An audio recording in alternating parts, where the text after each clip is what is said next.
Hey everyone, Moms Against Medical Bullying.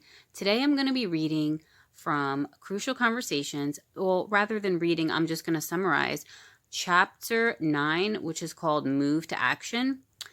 First and foremost, the book emphasizes that dialogue is not decision-making and that the two should not be mistaken.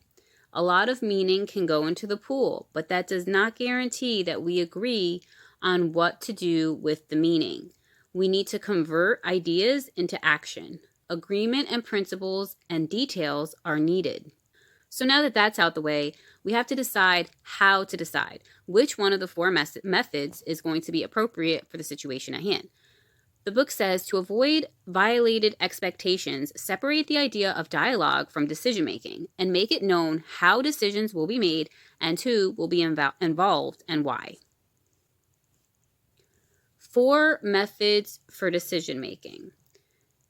The first one is command. Command involves no involvement from others. Be careful when using this command too often.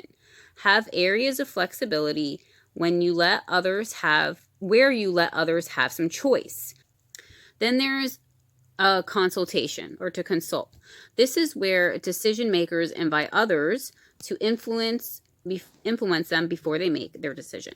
The potential problem with consulting is that people feel violated when their input is not in the final decision. Let people know ahead of time that their meaning may not be the final decision. Use this method when people will be affected, when you can gather information easily, and when people care about the decision. Next, there's voting. With voting, you need to be careful. Voting should never be used when team members don't agree to support whatever decision is made. Only vote when you know the losers don't really care all that much. Only vote for matters that are not weighty and when there are good choices, and people prioritize not taking too much time to reach a final decision.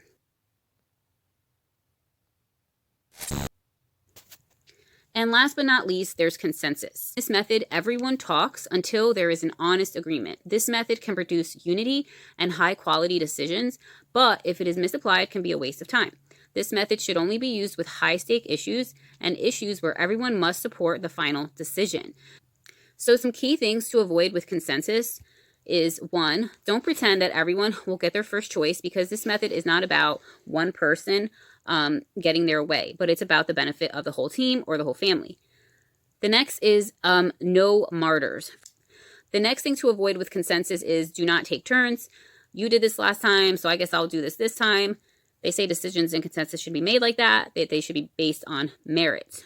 The next thing to avoid is no post lobbying. Make your issues made known now instead of resisting afterwards. And the last thing is do not say I told you so if the decision fails. Everybody should embrace the decision and accept the failure together and move forward to post-decision making. So first off, assign a name to every responsibility.